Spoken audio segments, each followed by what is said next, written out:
ناظرین میرے ساتھ موجود ہیں عرفان محمود برق صاحب، جن کی ایک موٹیویشن کہانی ہے، ایک داستان ہے۔ ناظرین عرفان محمود برق صاحب پہلے قادیانی تھے اور پھر خدا کی ذات نے کرم کیا، یہ مسلمان ہوئے۔ ناظرین مسلمان ہونے کے بعد ان کو کافی مشکلات کا بھی سامنا کرنا پڑا، گھر سے بھی اور باہر سے بھی، لیکن ناظرین یہ ثابت قدم رہے اور خدا کی ذات پر انہوں نے یقین رکھا۔ ناظرین سب سے پہلے انہوں نے اپنی فیملی کو مسلمان کیا اور اس کے بعد تب سے لے کے آج تک یہ اسلام کی تبلیغ کر رہے ہیں اور 500 سے زائد قادیانی لوگوں کو یہ مسلمان کر چکے ہیں۔ تو ناظرین جیسا کہ آپ کو پتہ ہے کہ قادیانی کافر ہیں، تو ناظرین میرے ساتھ موجود ہیں عرفان صاحب، ان سے گفتگو کرتے ہیں اور ایک کہانی، ایک جو داستان ہے وہ جاننے کی کوشش کرتے ہیں۔ جی السلام علیکم۔ جی وعلیکم السلام۔ سر پہلے تو آپ کا بہت شکریہ کہ آپ نے ٹائم دیا۔ جی سر بتائیے کہ کیا کہانی آپ کی، کیا داستان ہے؟ بسم اللہ الرحمن الرحیم۔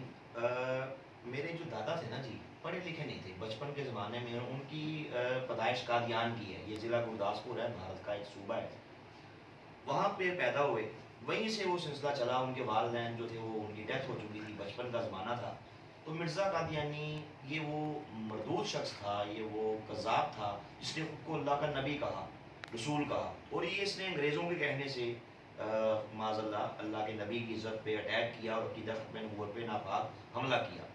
وہیں سے میرے دادا نے اس کو قبول کر لیا، بلیو کر لیا اس کے دعووں پہ۔ اس کے بعد سلسلہ چلا، ان کی شادی ہوئی وہیں پہ، میرے والد صاحب کی پیدائش بھی قادیان کی ہے۔ جب پاکستان بنا تو میرے دادا اپنی فیملی کو ساتھ لے کر لاہور میں آ گئے۔ لاہور میں ہمارا گھر فتنہ قادیان کا بہت بڑا مرکز تھا، بیس تھی، اور ہمارے گھر کے اندر ان کے بڑے پروگرامز ہوتے تھے، میٹنگز ہوتی تھیں۔ اللہ نے کرم کیا، میرے بچپن کے زمانہ میں اللہ نے میرے دل کے اندر ایک بات ڈالی کہ میں خود کو اس لیے کہتا ہوں قادیانی کہ میرے بڑے ہیں۔ اگر میرے دادا کو اس وقت ہندو مت اچھی لگتی، آج ہمارے گھر میں ہندو ہوتے، میں بھی بتوں کو رام رام کرتا جس طرح اپنے بڑوں کو دیکھتا۔ میرے بڑے اگر عیسائی ہوتے، سکھ ہوتے، بدھسٹ ہوتے، تو میرا مذہب بھی آپ وہی ہوتا۔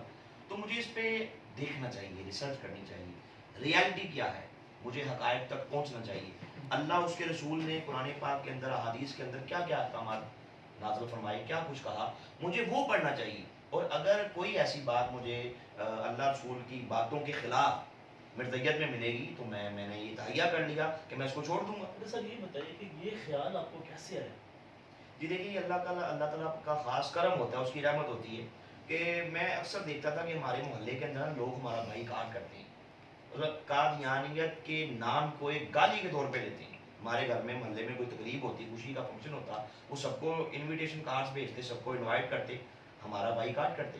تو میں سوچتا تھا کہ مسلمانوں میں بڑے بڑے پڑھے لکھے ہیں، بڑے اللہ والے ہیں، بڑے نیک لوگ ہیں، امام کعبہ سے پوچھو وہ بھی یہی کہتے ہیں قادیانی کافر ہے، مسجد نبوی شریف کے امام سے پوچھو وہ بھی یہی کہتے ہیں قادیانی کافر ہیں، پوری دنیا کے کسی مسلمان سے پوچھو کوئی ان کو مسلمان نہیں سمجھتا۔ تو میں یہ سوچتا تھا کہ ہمارے بڑوں نے کون سی ایسی حرکت کی ہے کہ ہم کلمہ پڑھتے ہیں، مرزا بھی کلیم کرتے ہیں ہم کلمہ پڑھتے ہیں، کہ ہم کلمہ پڑھتے ہیں ہم پھر بھی کافر ہیں۔ ہمارے بڑوں نے کون سی ایسی اپنی کتابوں کے اندر خرافات لکھ دی ہیں کہ ہم نمازیں پڑھتے ہیں، ہم قرآن پڑھتے ہیں، ہم پھر بھی کافر ہیں۔ مجھے اس بیس کو جو ٹچ کرنا ہے، مجھے دیکھنا ہے، مجھے ڈیپلی اس کو پڑھنا ہے، اور کمپیریٹیولی مجھے قرآن و حدیث کا اور قادیانی فتنے کا مجھے اس کی اسٹڈی کرنی ہے، مطالعہ کرنا ہے، نیوٹرل ہو گیا الحمدللہ۔ ٹھیک ہے، آپ نے اس کو اسٹڈی کیا پھر؟ جی پھر اللہ نے کرم کیا، میں نے ایک طرف قرآن و حدیث کی اسٹڈی کی اور ان کے تراجم منگائے قرآن پاک کے، ان کی کتابیں منگوائیں۔ مرزا قادیانی کذاب کی تقریباً کوئی 83 کے قریب اس کی بکس ہیں، جو روحانی خزائن 23 والیومز میں انہوں نے پرنٹ کر دی۔ میں نے کچھ ہمارے گھر میں تھیں، باقی میں نے باہر سے جناب نگر سے منگوا لی۔ تو پھر سب سے پہلے آپ نے گھر والوں سے بات کی ہوگی؟ جی اچھا، گھر والوں کو تھا کہ یہ آج کل مطلب پڑھ رہا ہے، کسی شوق میں ہے، انہوں نے کہا چلو اچھی بات ہے، پڑھ رہا ہے تو پڑھنے دو، انہوں نے مجھے روکا نہیں۔ لیکن آپ یقین کریں کہ جب میں نے اس پہ ڈیپلی پڑھا، قرآن و حدیث کی اسٹڈی کی، ساتھ میں نے مرزیت کو پڑھا، انہوں نے ایسی ایسی باتیں لکھی اپنی کتابوں کے اندر، یعنی کہ آپ حیران ہو جائیں گے، نعوذ باللہ مرزا قادیانی نے اللہ تعالیٰ کو گالیاں بکیں، اللہ تعالیٰ کو چور کہا ہے۔ اس کی کتاب ہے روحانی خزائن، والیوم نمبر 20 ہے، پیج نمبر 396 ہے، اس میں اس نے کہا اللہ تعالیٰ چور ہے، نعوذ باللہ۔ اس نے اللہ تعالیٰ کو جانور سے تشبیہ دی ہے، اللہ پاک کو اس نے تندوا کہا ہے معاذ اللہ۔ ان کی کتاب ہے روحانی خزائن، جلد والیوم نمبر اس کا 3 ہے، اس کے اندر مرزا نے اللہ تعالیٰ کو گالی بکی ہے، اس نے اللہ تعالیٰ کو کھا جانے والی آگ کہا۔ روحانی خزائن جلد نمبر اس کی 12 ہے، پیج نمبر اس کا 64 ہے۔ غرض کے جب میں نے وہ کتابیں پڑھی جس میں اللہ کی شان میں گستاخیاں، انبیاء کو گالیاں. آپ یقین جانیے اللہ کے نبی عیسیٰ علیہ السلام کو انتہائی غلیظ اور ننگی اور گندی اور بازاری گالیاں بکی تھیں اللہ کے نبی عیسیٰ علیہ السلام کو. میری آنکھیں کھل گئی. نبی پاک صلی اللہ علیہ وسلم کی شان میں گستاخیاں. کہیں یہ دعویٰ کیا کہ میں خود محمد ہوں, کہیں دعویٰ کیا میں محمد سے بڑھ گیا, یہ بھی دعویٰ کیا. کہیں کہا کہ معاذ اللہ جو محمد رسول اللہ تھے وہ عیسائیوں کے ہاتھ کا پنیر کھاتے تھے, حالانکہ مشہور تھا کہ اس میں نعوذ باللہ سور کی چربی پڑتی ہے. یہ نہیں کہ ڈائریکٹ عزت رسول پہ اٹیک, اصحاب رسول پہ, اہل بیت اطہار کی عزتوں پہ اٹیک. تو اللہ نے کرم کیا, میں جو جو یہ نظریات جیسے جیسے ان سے اویئر ہوتا گیا ویسے ویسے مرزا قادری سے میری چاہت کا, ادب کا, تمام جو رشتے تھے وہ ٹوٹتے چلے گئے, اور آخر ایک دن کچے دھاگے کی طرح بالکل ٹوٹ گئے. اور اللہ نے کرم کر دیا, کائنات کی سب سے بڑی دولت الحمدللہ اللہ نے دولت ایمان سے مجھے سرفراز فرما دیا. اچھا, یہ بھی پتہ چلا ہے کہ اس کے بعد آپ کو کافی مشکلات کا سامنا کرنا پڑا, چاہے وہ مالی مشکلات بھی ہوں. جی میں سمجھتا ہوں کہ جو میری بیس تھی نا, میں نے بچپن کے زمانے میں خواب دیکھا تھا کہ حضور نبی پاک صلی اللہ علیہ وسلم تشریف لائے ہیں, سب کے گھروں میں پھل بانٹ رہے ہیں. تو آپ مرزائیوں کے گھر میں نہیں گئے, آپ نے میری طرف نگاہ کرم فرمائی, تبسم فرما دیے, مسکرا دیے, الحمدللہ. یہ میری بیس تھی. میرے قبول اسلام کے حوالے سے بہت سی وجوہات میں نے آپ سے ایک دو وجوہات ذکر بھی کی, ان کی بکس پڑھی, ان کے قادیانیوں کے عبرتناک انجام دیکھے. میں نے دادے کو مرتے ہوئے دیکھا, عبرتناک موت. میں نے دادی کی سسٹر کو, سگی بہن کو عبرتناک موت مرتے ہوئے دیکھا. میں نے اپنے چچے کو مرتے ہوئے دیکھا. بڑے بڑے میں نے قادیانیوں کے عبرتناک انجام اپنی آنکھوں سے دیکھے جب میں خود قادم تھا. لیکن در حقیقت جو میری بیس تھی قبول اسلام کے لیے وہ میرے کریم آقا صلی اللہ علیہ وسلم کی نگاہ کرم تھی. اچھا, جب ریئیکٹ ہوا, میرے والد صاحب نے مینٹلی ٹارچر کیا, گھر سے کک آؤٹ کیا, مارا پیٹا, سر پہ ڈنڈے مارے. مطلب یہ کہتے ہیں لو فار آل ہیٹڈ فار نن, یہ سارا ان کا ڈرام ہے کہ محبت سب کے لیے, نفرت کسی سے نہیں. بھائی جب میں نے اس کو چھوڑا تو پھر مجھ سے بھی محبت کرو نا, نفرت کسی سے نہیں, پھر مجھ سے نفرت کیوں کی؟ یہ سب ان کی دو نمبری, ان کا ڈرامے بازی ہے. خیر بہت انہوں نے مارا پیٹا, گھر سے نکالا, سب کچھ کیا, لالچیں دی. اللہ نے کرم کیا, میں نے اس کی چونکہ میری بیس تھی, میں نے گھر والوں کو ایک ہی بات کی اپنے والد صاحب کو. میں نے کہا ایک بات یاد رکھیے گا, مجھے مسلمان کسی دنیاوی طور پہ عام بندے نے نہیں کیا, کسی مولوی صاحب نے, مفتی صاحب نے نہیں کیا, مجھے آمینہ کے لال صلی اللہ علیہ وسلم نے مسلمان کیا ہے. جسم کے ٹکڑے کر دو, کیا کر دو گے, کرو. کیا اصحاب رسول نے نہیں قربانیاں کی, کیا شہید کربلا حضرت امام حسین نے نہیں قربانی دی. تو ہماری یہ لازوال ایک درخشاں تاریخ ہے ہمارے کابرین کی, انہوں نے دین اسلام کے لیے قربانیاں دی. تو مار دو مار, کیا کرو گے. لیکن الحمدللہ میرا جینا بھی میرے نبی کی ختم نبوت کے لیے ہوگا, اور انشاءاللہ میرا مرنا بھی آپ کی ختم نبوت کے لیے ہوگا. اچھا عرفان صاحب, یہ بتائیے گا کہ آپ قادیانیت کے بہت نزدیک رہے ہیں. ایک جو مسلمان بچہ ہوتا ہے اس کو قادیانی لوگ کس طرح گمراہ کرتے ہیں اور قادیانی بناتے ہیں؟ جی یہ تو میں خود کرتا رہا, جب میں خود تھا قادیانی تو ہمارے بڑے ہم سے یہ کہتے تھے, اچھا ان کی تنظیمات ہیں, ان کے بچوں کی الگ سے تنظیمات ہیں, نوجوانوں کی الگ سے تنظیم ہے, بوڑھوں کی الگ سے ہے. بچوں کو کہتے ہیں خدام الحمدیہ, نوجوانوں کو بچوں کو کہتے ہیں اطفال الحمدیہ, نوجوانوں کو کہتے ہیں خدام الحمدیہ, اور اس سے جو بڑے ہیں ان کو کہتے ہیں انصار الحمدیہ. تو میں جب اطفال الحمدیہ میں تھا تو ہمارے بڑے ہم سے یہ کہتے تھے کہ آپ مسلمانوں کے بچوں کو قادیانی کرنے کے لیے ہمارے مراکز میں لے کے آیا کرو. ہم لے جاتے. اب آپ آئیڈیا کیجیے گا ان کا طریقہ واردات, غور کیجیے گا. جب بچے وہاں پہ جاتے ہیں, ہمارے دوست, ہمارے ہم عمر, یہ وہاں پہ ان کو کھانے کے لیے کینڈیز دیتے, آئس کریم, چاکلیٹس دیتے, ساتھ کہتے بیٹا دیکھو جو کلمہ آپ کا وہی کلمہ ہمارا, تم بھی نماز پڑھتے ہو ہم بھی پڑھتے ہیں, تم بھی قرآن پہ بلیو کرتے ہو ہم بھی کرتے ہیں. چھوٹے سے بچے کو بلاتے ٹریننگ یافتہ کو, کہتے بیٹا اسے کلمہ پڑھ کے سناؤ, ہم نے تمہیں کون سا کلمہ سکھایا ہے. وہ چھوٹا سا بچہ وہی کلمہ پڑھتا جو ہم مسلمان پڑھتے ہیں. پھر کہتے جی جب سب کچھ وہی ہے تو بیٹا بتاؤ کہ پھر ہم لوگ مسلمان ہیں کافر ہیں. چھوٹا سا بتاؤ بچہ, اسے کیا پتا, خالی ذہن ہے, مائنڈ ہے اس کے اندر چاہے جو مرضی غلط بھر دو. وہ کہتا کہ انکل آپ صحیح بات کہتے ہیں, یہ مولوی جھوٹ بولتے ہیں جو آپ کو کافر کہتے ہیں, پاکستان کا آئین غلط ہے جو آپ کو کافر کہتے ہیں, آپ تو بڑے اچھے انسان ہیں, آپ تو بڑے اچھے انکل ہیں, آپ تو مسلمان ہیں. اس طرح وہ بچپن کے زمانے میں بچوں کے ذہن کے اندر وہ انجیکٹ کرتے اپنے کفریہ نظریات کو, انجیکشن لگاتے. اچھا پھر ہم نے یہ بھی دیکھا کہ یہی جب بچے پڑھ لکھ جاتے ہیں, بڑے بڑے کلیدی عہدوں پہ جا کے تعینات ہو جاتے ہیں, ہم نے دیکھا چونکہ میں گھر کا بیٹی ہوں, قادیانی ڈالرز کے بیگ ان کے پاس لے کے پہنچتے ہیں. اچھا یہ پھر یہ طبقہ ان کی فیور کرتا ہے. آپ دیکھ لیں کوئی بھی مسئلہ ہو, آپ مردئی کے کتے کو ماریں, آپ کو چیخ کی امریکہ سے آئے گی, پوری دنیا کا عالم کفر ان کی سرپرستی کرے گا. یہ وہی طبقہ ہے کہ جو قادیانی جس کو نوازتے ہیں.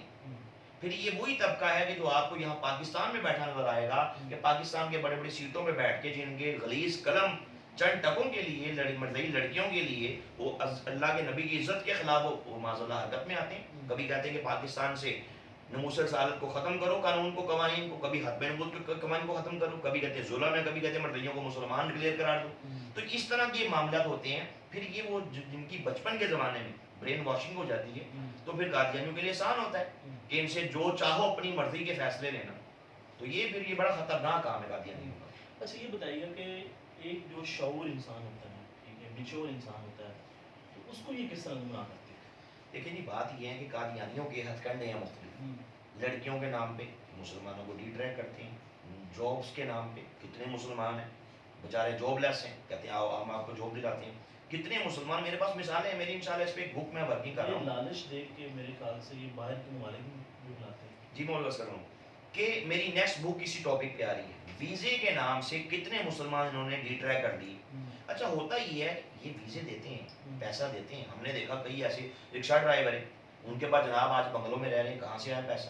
مردئی ہو کے دیا، مردئی ہو کے پوری فیملی پہ سائن کر دیے کہ ہم قادیانی ہیں، پیسوں کے ڈھیر لگ گئے. یہ کتنا بدبخت شخص ہے یہ کہ جو چند ٹکوں کے لیے نعوذ باللہ پیسے کے لیے ویزے کے لیے گنبد خضرا سے تعلق توڑ کے ایک کائنات کے بدترین شخص کو، ایک کذاب کو کہتا ہے یہ اللہ کا نبی ہے. اس سے بڑھ کے خسارے کا، اس سے بڑھ کے ہلاکت کا کوئی سودا نہیں ہو سکتا. اچھا پھر ہوتا یہ ہے یہ کچھ تو کرتے ہیں، اس میں شک نہیں ہے، لیکن جو سب سے موسٹ ڈینجرس قادیانیوں کا وار ہے وہ یہ ہے کہ یہ تو کہتے ہی نہیں ہم کافر ہیں. بالکل دیکھیں میرے پاس ایک بندہ آئے ہوگا جی میں آپ کو جاب دلاؤں گا، آپ کو ویزا دلاؤں گا، یہ بنگلہ آپ کا ہے، یہ بت پڑا ہے سجدہ کر لو، انشاءاللہ جوتے کھا کے یہاں سے جائے گا. تم یہ کیا بک رہے ہو میرے سامنے؟ کبھی نہ کروں گا. کسی مسلمان جتنا مرضی ہو جائے نہیں کرے گا. لیکن جب اس کو یہ کہا جائے گا کہ بھائی دیکھو ہم تو کلمہ پڑھتے ہیں، جس طرح میں نے بچوں کی مثال دی، ہم تو نماز پڑھتے ہیں. بیٹا میں چھوٹا تھا تو بچپن کے زمانے میں نا جب ہم کھیلتے بچوں کے ساتھ تو اپنے گھر میں جاتے نا، بچے میرے ساتھ گھر آ جاتے میرے، اکثر میری والدہ قرآن پاک پڑھ رہی ہوتی تھی. کہتی بیٹا ادھر آؤ، یہ دیکھو کون سا قرآن پڑھ رہی ہیں. بیٹا وہی قرآن ہے جو آپ پڑھتے ہو، اس کو گھر لے جاؤ، بڑوں کو دکھاؤ، ہم نے تو کوئی چینج کیا ہی نہیں ہے. تو مطلب خود کو مسلمان کہہ کے مسلمانوں کا ایمان خراب کیا جاتا ہے. اور یہ قادیانیوں کا موسٹ ڈینجرس جو ہے ان کا وار ہے. مگر نہ میں نے دیکھا کہ بہت سے لوگوں سے پوچھا، کئی ایسے کیسز میرے سامنے آئے کہ بھی پیسہ نہیں لیا، جاب نہیں لی، اس لیے مردئی ہو گئے کہ مجھے مردیت اچھی لگی، قرآن و حدیث کے مطابق لگی. اب قرآن پاک کے اندر تحریفات کرتے ہیں، تراجم کے اندر غلط طریقے سے حدیث پیش کرتے ہیں، غلط اپنی نظریات کی تشریح کرتے ہیں. ایک عام آدمی ہے، لے مین، اس کو تو نہیں پتا اس کی کیا حقیقت ہے. تو ان کے لیے ایک لے مین کو قادیانی کرنا بقدر آسان ہے بنسبت ایک پڑھے لکھے اور وہ پڑھا لکھا کہ جس کو اسلامی معلومات ہیں، بیسک جس کو انفارمیشن ہے، جس کو ختم نبوت پہ انفارمیشن ہے. ان کے ہاں ان کی دال نہیں گلتی، ایک لے مین پہ ان کی دال گل جاتی ہے. بہت سے لوگوں کو قادیانی کیا. بس یہ بتائیے گا کہ یہ بھی کہا جاتا ہے، اس میں حقیقت ہے کہ جو قادیانی لوگ ہوتے ہیں، جو ان کے عہدیدار ہوتے ہیں، ان کی ناجائز تعلق ہوتے ہیں لڑکیوں کے ساتھ. دیکھیں جی یہ آپ ایک ٹاپک ایسا ہے، اگر آپ اس پہ بک پڑھیں نا، ربوا کا مذہبی عمر، اس کے اندر قادیانیوں کا دوسرا خلیفہ تھا مرزا بشر الدین محمود. اس کا سارے اس کی غلاظت جو کچھ وہ کرتا رہا قادیانی خواتین سے کرتا رہا، اس کے ناجائز مراسم اس کے اندر لکھے ہیں. اور لکھنے والے کون ہے قادیانی؟ ایک شفیق مرزا صاحب تھے، انہوں نے ایک بک لکھی، اس کا نام ہے شہر سدوم. شفیق مرزا صاحب قادیانی تھے، ربوا میں پیدا ہوئے، قادیانیوں میں بڑا آگے بڑھ چڑھ کے حصہ لیتے تھے ان کی ایکٹیویٹیز میں. مسلمان ہو گئے، سوری. انہوں نے اپنی کتاب کے اندر مرزا بشیر الدین محمود، ان کی جو رائل فیملی ہے، ان کے لوگوں کے ناجائز تعلقات لکھے ہیں قادیانی عورتوں سے. اور یہاں تک لکھ دیا کہ مرزا بشیر الدین محمود جی شیطان، جو مرزا قادیانی کا نام نہاد بیٹا، ان کا دوسرا خلیفہ، اپنی سگی بیٹی کے ساتھ اس نے منہ کالا کیا، اپنی سسٹر بہن کے ساتھ، اپنی والدہ کے ساتھ. وہ اتنا انتہائی، میں کیا کہوں، مطلب غلیظ انسان تھا جی. تو یہ کچھ ہے میرے مطلب چنام نگر کے اندر ایک شخص مسلمان ہوا، اس کا نام ہے فخر نعمان صاحب، صادقہ ربوا، وہی کا رہائشی. انہوں نے اس پہ انٹرویو دیا. ہمارے دوست ہیں مبشر صاحب، انہوں نے مفتی مبشر صاحب نے اپنے انٹرویو کے اندر ان سے پوچھا کہ آپ بتائیں کہ چنام نگر کا کیا ماحول ہے. انہوں نے بتایا کہ یہاں پہ ہر دوسرا تیسرے گھر میں جو خواتین ہیں، جو مرزائیوں کی رائل فیملی ہے، ان کے ساتھ ان کے ناجائز تعلقات ہیں. انہوں نے کہا میں نے کیس کیے کئی مربیوں پہ، مجھے پتا ہے کہ چنام نگر کے اندر کون سا اڈا، کون سی جگہ ایسی ہے جہاں پہ یہ ناجائز کام ہوتے ہیں سارے. دیکھیں ایک عرض کر دوں، سچا نبی خود بھی غیرت مند ہوتا ہے. اور اپنی امت میں بھی غیرت کو منتقل کرتا ہے. جھوٹا مدعی نبوت خود بھی بغیرت ہوگا اور اپنے ماننے والوں پہ بھی وہ بغیرتی کو منتقل کرے گا. قادیانی ہو اور اس میں غیرت ہو، یہ نہیں ہو سکتا. اور یہ بھی کہا جاتا ہے کہ یہ اینڈ میں کتے کی موت آتی ہے. جی یہ تو میں نے آپ کو اپنے گھر کی بات بتا دی شروع میں کہ میرا دادا تھا، گالیاں بکتے ہوئے مرا. میری دادی کی سگی بہن تھی، مردیوں کی مبلغہ تھی. مرنے سے پہلے کچھ عرصہ پہلے اس کو فارغ ہوا، جس طرح کتا بھونکتا ہے نا ایسے بھونکتی تھی. اور یقین جانے گا انس بھائی، ہمارے محلے دار سمجھتے کہ ان کے گھر میں کوئی کتا ہے. جب دیکھو بھونکنے کی بازی آتی ہے اور اس کے منہ سے یلو کلر کی گالیں ٹپکتی تھی جس میں سے پخانے کی اسمیل آتی تھی، غلاظت کی اسمیل آتی تھی. ان کے برناک انجام ہوتے ہیں، اللہ نہیں چھوڑتا. ماشاءاللہ خدا کی ذات نے آپ کو ہدایت دی اور کرم کیا، اور تب سے لے کے آج تک آپ اس کام کی تبلیغ کر رہے ہیں، اور آپ نے اپنی زندگی جو ہے وہ اس کے لیے وقت کر دی ہے ختم نبوت کے لیے. جی الحمدللہ جی، مجھے ایک دل میں کسب تھی، ایک تڑپ تھی، فکر تھی کہ میں اپنے گھر سے شروع کروں اس کام کا آغاز. نا اللہ نے بھی، اللہ کے نبی نے بھی یہی سنت طریقہ یہی ہے، گھر سے شروع کرو. میں نے گھر والوں کو الحمدللہ اسلام کی پریچنگ کی، اللہ نے کرم کر دیا. میری سب سے پہلی میری والدہ مسلمان ہوئی، پھر ایک بھائی، پھر دوسرا، پھر تیسرا. اللہ نے کرم کیا پھر میرے والد صاحب اس بڑھاپے کی عمر میں آپ نے اسلام قبول کر لیا. اب تک ہماری اپنی برادری کے اندر 50 سے زیادہ لوگ اسلام قبول کر چکے ہیں، اور پورے پاکستان میں بڑے بڑے قادیانی اللہ نے کرم کیا، الحمدللہ سرکار کی نظر رحمت ہوئی. اب تک 500 سے زیادہ قادیانی میرے ہاتھ سے اسلام قبول کر چکے ہیں، اور میری موسٹ فیمس بک قادیانی اسلام اور سائنس کے پہرے میں پوری دنیا میں پہنچی. انگلش میں ٹرانسلیشن ہوئی، انڈیا میں ہوئی، پاکستان میں ہوئی، عربی میں ہو رہی ہے، سندھی میں ہوئی. الحمدللہ ہزاروں قادیانی جب یہ ابروڈ کنٹریز میں پہنچی، یورپ پہنچی، تو ہزاروں قادیانی اس کتاب کو پڑھ کے اللہ نے کرم کر دیا، ان کو ہدایت مل گئی مسلمانوں کے پاس.